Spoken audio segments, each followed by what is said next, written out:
Hey guys, welcome back. ఈ వీడియోలో మనం అలైస్ ఇన్ బార్డర్ల్యాండ్ సీజన్ 3 గురించి తెలుసుకుందాం. మన ఛానల్లో సీజన్ 2కి సంబంధించి కొన్ని ఎపిసోడ్స్ మాత్రమే వచ్చాయి. చిన్న ప్రాబ్లం వల్ల అవి అప్లోడ్ చేయలేకపోయాను. సో సీజన్ 3లోకి వెళ్ళబోయే ముందు సీజన్ 2 ఎండింగ్ గురించి కొంచెం తెలుసుకుందాం. సో సీజన్ 2 ఎండింగ్లో అందరూ కింగ్ ఆఫ్ స్పేడ్స్తో ఫైట్ చేసి గాయపడి ఉంటారు. లాస్ట్ గేమ్ క్వీన్ ఆఫ్ హార్ట్స్తో ఆడాలి. ఆ గేమ్ని ఆడేకి అందరూ ఆరిసు ఇంకా ఉసాగిని పంపిస్తారు. సో వాళ్ళిద్దరూ కలిసి క్వీన్ ఆఫ్ హార్ట్స్ దగ్గరికి గేమ్ ఆడేకి వెళ్తారు. గేమ్ చాలా సింపుల్గానే ఉంటుంది. వాళ్ళు జస్ట్ ఆ గేమ్ని కంప్లీట్ చేయాలి. కానీ ఇక్కడ క్వీన్ ఆఫ్ హార్ట్స్ వాళ్ళని ట్రాప్ చేసేకి వాళ్ళతో చాలా మైండ్ గేమ్స్ ఆడుతుంది. ఇక్కడ ఆరిసు తన గన్తో క్వీన్ ఆఫ్ హార్ట్స్ని చంపేకి చూస్తాడు. కానీ ఉసాగి తనని ఆపేస్తుంది. ఎలాగో అలా ఆరిసు ఇంకా ఉసాగి ఆ గేమ్ని కంప్లీట్ చేసేస్తారు. చివరికి క్వీన్ ఆఫ్ హార్ట్స్ పైన కూడా ఆ లేజర్ పడి తను కూడా అక్కడ చనిపోతుంది. పైన తిరుగుతున్న ఆ కార్డ్స్ కూడా పేలి కాలిపోతాయి. అప్పుడే వాళ్లకు ఈ గేమ్ కంప్లీట్ అయిందని, మీరు ఇక్కడే పర్మనెంట్ సిటిజన్గా ఉండిపోతారా లేక తిరిగి మీ ప్రపంచానికి వెళ్ళిపోతారా అని వాయిస్ వినిపిస్తుంది. అక్కడ గాయపడిన ఆరిసు ఫ్రెండ్స్ అందరూ మేము తిరిగి మా ప్రపంచానికి వెళ్ళిపోతామని చెప్తారు. ఆరిసు ఇంకా ఉసాగి కూడా అదే చూస్ చేసుకుంటారు. స్టోరీ సీజన్ 1 ఎపిసోడ్ 1లోకి వచ్చేస్తుంది. ఆరిసు ఇంకా తన ఫ్రెండ్స్ షిబుయాలో నిలబడి ఉంటారు. ఆ గేమ్లో ఉన్న వాళ్ళందరూ అదే స్టేషన్ దగ్గర ఉండడం మనం గమనిస్తాము. అప్పుడే ఆ స్టేషన్ దగ్గర ఒక మెట్రాయిడ్ పడి ఆ ప్లేస్ మొత్తం బ్లాస్ట్ అయిపోతుంది.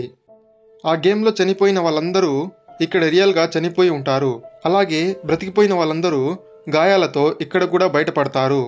ఆరిసుకి మెలకువ వచ్చినప్పుడు తన తమ్ముడు తనతో నీ హార్ట్ బీట్ 1 నిమిషం ఆగిపోయిందని, కానీ ఎలాగో అలా మళ్ళీ నువ్వు బ్రతికావని చెప్తాడు. అప్పుడే ఆ హాస్పిటల్లో ఆ గేమ్ ఆడిన వాళ్ళందరూ ఉండడం మనం చూస్తాము. సో నిజానికి ఆ మెట్రాయిడ్ పడినప్పుడు అందరి గుండె 1 నిమిషం ఆగిపోయి ఉంటుంది. ఆ టైంలో అందరూ బార్డర్ల్యాండ్కి వెళ్ళిపోయి ఉంటారు. సో వాళ్ళు ఆడిన ఆ గేమ్స్ అన్నీ వీళ్ళు హార్ట్ బీట్ ఆగిపోయిన ఆ 1 నిమిషంలోనే జరిగి ఉంటాయి. ఆ గేమ్ నుంచి బ్రతికి బయట పడలేకపోతే 1 నిమిషం తర్వాత వాళ్ళ హార్ట్ బీట్ మళ్ళీ తిరిగి రాదు. దాంతో వాళ్ళు అలానే చనిపోతారు. సో బార్డర్ల్యాండ్ నుంచి బయటపడ్డాక ఉసాగికి ఇంకా ఆరిసుకి ఏమీ గుర్తుండదు. హాస్పిటల్లో వాళ్ళు ఒకరినొకరు కలుసుకుంటారు. మిమ్మల్ని ఎక్కడో చూసినట్లుందని ఒకరికొకరు మాట్లాడుకుంటారు. వాళ్ళిద్దరూ కలిసి మాట్లాడుకుంటున్నప్పుడు ఒక టేబుల్ పైన మనం జోకర్ కార్డ్ని చూస్తాము. సో ఇప్పటి వరకు వాళ్ళు సీజన్ 1 అండ్ 2లో అన్ని కార్డ్స్ కోసం గేమ్స్ ఆడారు. కానీ ఇప్పటి వరకు గేమ్లో జోకర్ కార్డ్ రాలేదు. సో జోకర్ కార్డ్ చూపిస్తూనే సీజన్ 2 ఇక్కడే ఎండ్ అవుతుంది. సీజన్ 3 స్టార్టింగ్లో మనకి మళ్ళీ ఆరిసు ఇంకా ఉసాగి అదే గేమ్లో ఉన్నట్లు చూపిస్తారు. వాళ్ళు ఆ లాస్ట్ గేమ్ కంప్లీట్ చేసిన తర్వాత మా ప్రపంచానికి మేము వెళ్ళిపోతామని సెలెక్ట్ చేసుకుంటారు.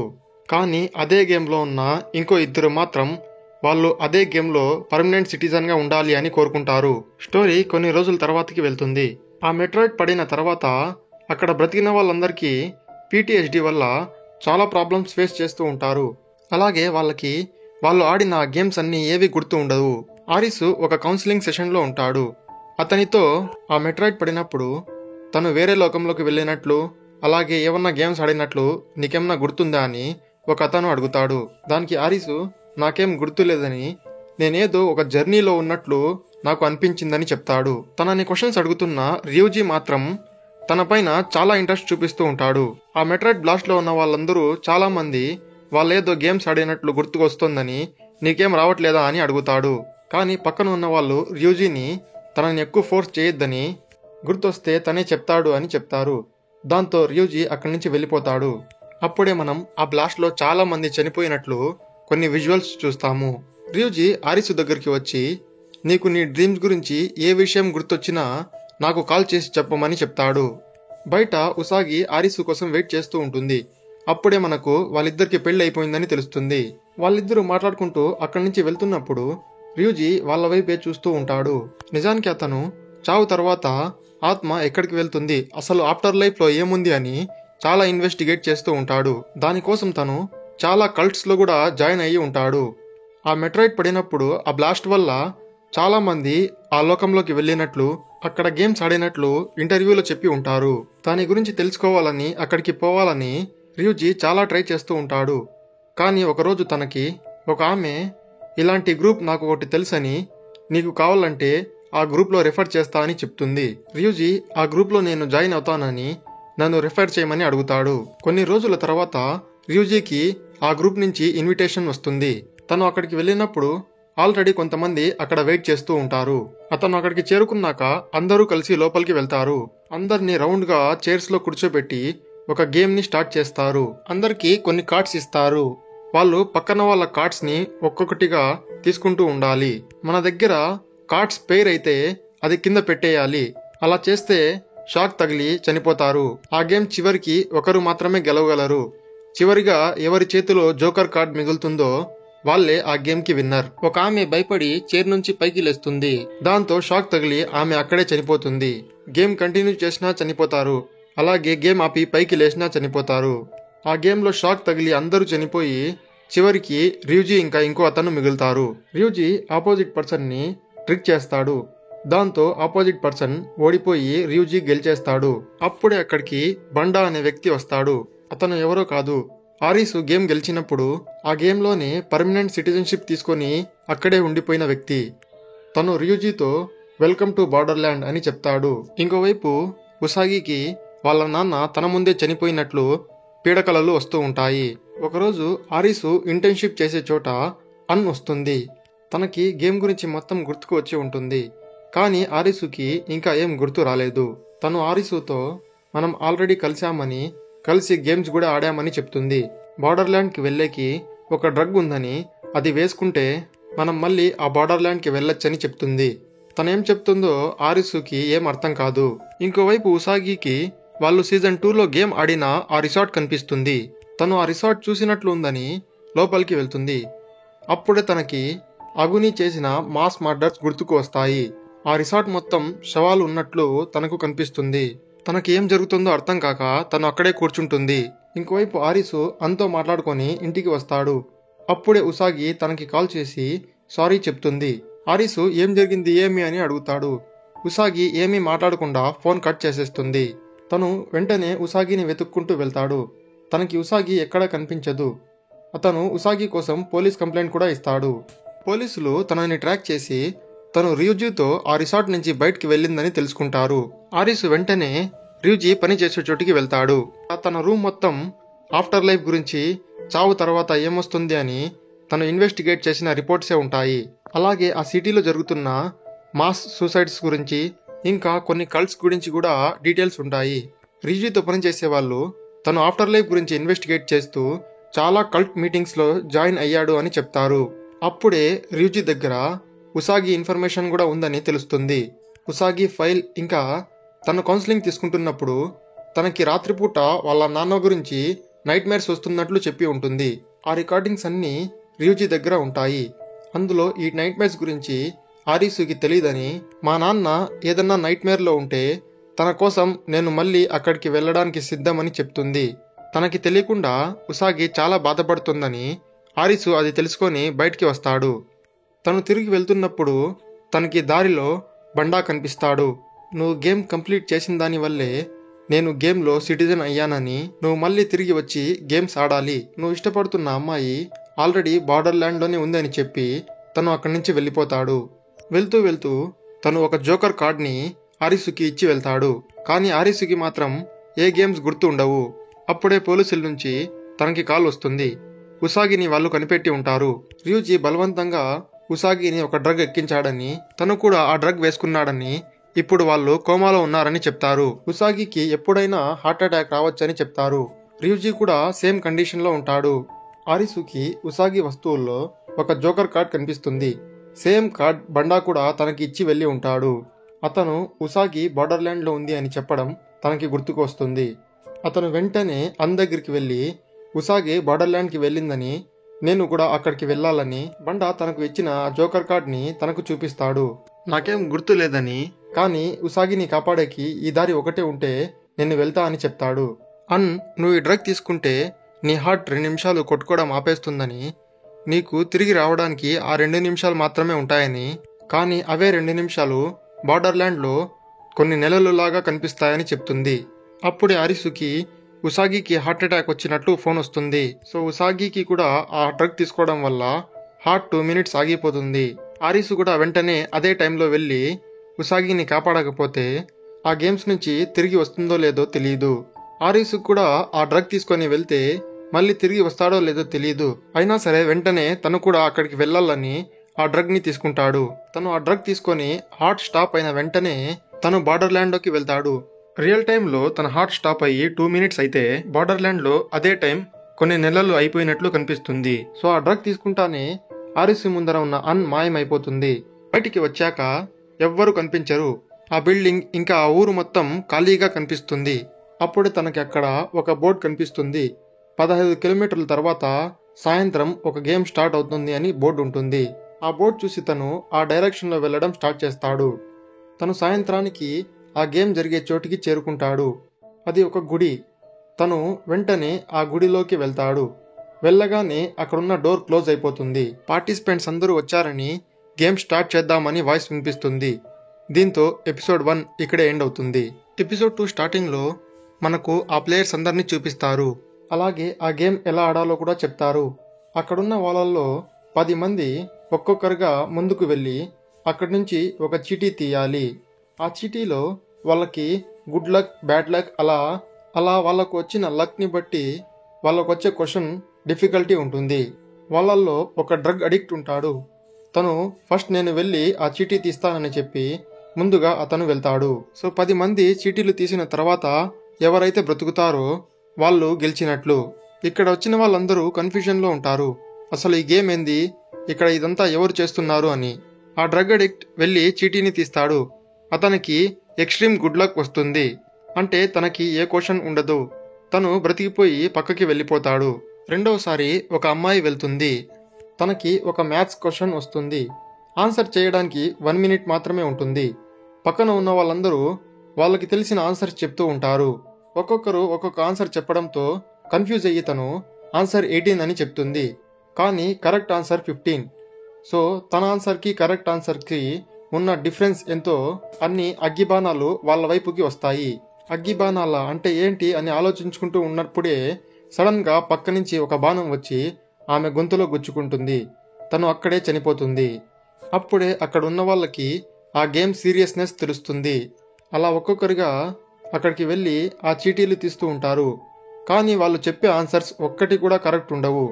వాళ్ళు ఇచ్చే ఆన్సర్స్ 50, 100 అలా డిఫరెన్సెస్ వస్తూ ఉంటాయి. సో ఎంత డిఫరెన్స్ ఉంటుందో అన్ని అగ్గిబాణాలు వాళ్ళ మీదకు వస్తూ ఉంటాయి. సో ఆ బాణాలు తగిలి అక్కడ చాలా మందికి గాయాలు అవుతాయి. అలాగే చాలా మంది చనిపోతారు కూడా. ఇంకోవైపు ఆ బాణాల వల్ల ఆ గుడి మొత్తం కాలిపోతూ ఉంటుంది. ఇదంతా జరుగుతున్నప్పుడే ఆరిసుకి నేను ఆల్రెడీ ఇక్కడికి వచ్చానని, ఇక్కడ గేమ్స్ కూడా ఆడానని గుర్తుకు వస్తుంది. అలాగే చనిపోయిన తన ఫ్రెండ్స్ కూడా తనకి గుర్తుకు వస్తారు. 9th మెంబర్ చీటీ తీసేకి వెళ్తుంది. తనకు అడిగిన క్వశ్చన్కి తను ఆన్సర్ 2 అని చెప్తుంది. కానీ ఆ క్వశ్చన్కి కరెక్ట్ ఆన్సర్ 450. సో తన ఆన్సర్కి కరెక్ట్ ఆన్సర్కి డిఫరెన్స్ 448. అన్ని అగ్గిబాణాలు వాళ్ళ వైపుకి వస్తాయి. అన్ని బాణాలు అసలు ఎలా వస్తాయని అందరూ ఆలోచించుకుంటూ ఉంటారు. అప్పుడే గాల్లో నుంచి అన్ని బాణాలు వాళ్ళ వైపుకి వస్తాయి. అన్ని బాణాలు ఒకేసారి రావడంతో అక్కడ చాలా మంది చనిపోయి చాలా మందికి గాయాలవుతాయి. చివరి చీటీ తీసేకి ఆరిసు వెళ్తాడు. అప్పుడే తనకి అక్కడ ఎక్స్ట్రీమ్ బ్యాడ్ లక్ వస్తుంది. అంటే చాలా కష్టమైన క్వశ్చన్ వస్తుంది. ప్రపంచంలో ఎంతమంది జనాభా ఉంది అని క్వశ్చన్ ఉంటుంది. ఇక్కడ ఆరిసు కరెక్ట్గా చెప్పాలి. తను ఎంత డిఫరెన్స్తో అయితే ఆన్సర్ రాంగ్ చెప్తాడో అన్ని బాణాలు వాళ్ళ వైపుకి వస్తాయి. టైం అయిపోతూ ఉంటుంది. తను వెంటనే ఒక నంబర్ని చెప్తాడు. అప్పుడే వాళ్ళకి తను ఇచ్చిన ఆన్సర్ రాంగ్ అని, కరెక్ట్ ఆన్సర్కి తన ఆన్సర్కి డిఫరెన్స్ 10 కోట్లు అని వస్తుంది. అంటే ఇప్పుడు వాళ్ళ వైపుకి 10 కోట్ల అగ్గి బాణాలు వస్తాయి. వాళ్ళు దాని నుంచి తప్పించుకోవాలి. అన్ని బాణాల నుంచి తప్పించుకోవడం ఎవరి వల్ల కాదు. అవి గనుక వాళ్ళ వైపుకి వస్తే వాళ్ళు డెఫినెట్గా చావాల్సిందే. అప్పుడే ఆరిసుకి వాళ్ళు ఇప్పటి వరకు ఆడిన గేమ్ మొత్తంలో ఒక క్లూ కనిపిస్తుంది. ఫస్ట్లో గుడ్ లక్ తీసిన స్లిప్లో వాళ్ళకి ఒక డైరెక్షన్ ఉంటుంది. ఆ డైరెక్షన్లో వెళ్తే బాణాలు అటువైపు రావని, మనం అక్కడికి వెళ్తే సేఫ్గా ఉండొచ్చని చెప్పి అందరినీ అక్కడికి పిలుచుకొని వెళ్తాడు. కానీ అక్కడ ఏ సేఫ్ ప్లేస్ ఉండదు. వాళ్ళ వైపుకి బాణాలు వచ్చేస్తూ ఉంటాయి. వాళ్ళు ఎలా వాటి నుంచి తప్పించుకోవడం అని ఆలోచిస్తూ ఉంటారు. అప్పుడే ఆరిసుకి కింద ఒక టన్నల్ ఉందని తెలుస్తుంది. తను వెంటనే అక్కడున్న రాయిని వేరే వాళ్ళ హెల్ప్తో పైకి లేపుతాడు. కానీ వాళ్ళ వైపుకి వస్తున్న బాణాలు చూసి అక్కడున్న వాళ్ళందరూ చాలా భయపడిపోతూ ఉంటారు.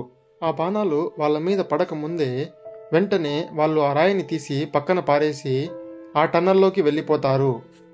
కానీ కొందరు మాత్రం ఆ టన్నల్లోకి వెళ్ళలేక ఆ బాణాల్లోనే పడి కాలి చనిపోతారు. సో చివరికి ఆరిస్సుతో పాటు ఇంకొంతమంది ఆ గేమ్ నుంచి తప్పించుకొని గెలిచి అక్కడి నుంచి బయటపడతారు. వాళ్ళు బయటికి రాగానే ఇంకో గేమ్ ఇన్ని గంటల్లో స్టార్ట్ అవుతుందని బోర్డు కనిపిస్తుంది. అక్కడున్న వాళ్ళందరూ అది చూసి మనం గేమ్లో ఖచ్చితంగా పార్టిసిపేట్ చేయాల్సిందేనా అని అడుగుతారు. దానికి ఆరిసు మనం పార్టిసిపేట్ చేయకపోయినా చనిపోతామని, మనం పార్టిసిపేట్ చేసి ఎలాగో అలా బ్రతికేకి ట్రై చేద్దామని చెప్తాడు. అప్పుడే వాళ్ళకి గాల్లో ఒక పెద్ద జోకర్ కార్డ్ కనిపిస్తుంది. అందరికీ మెల్లిమెల్లిగా గుర్తుకు వస్తూ ఉంటుంది. నిజానికి అక్కడున్న వాళ్ళందరూ ఇంతకుముందు ఆ గేమ్ ఆడి వెళ్ళిన వాళ్ళే. పూర్తిగా వాళ్ళకి గుర్తుకు రాకపోయినా కొంచెం కొంచెం వాళ్ళకి గుర్తు వస్తూ ఉంటుంది. బండ అందరి దగ్గరికి వెళ్ళి ఆరిసుకి ఇచ్చినట్లు వాళ్ళందరికీ జోకర్ కార్డ్ ఇచ్చి ఉంటాడు.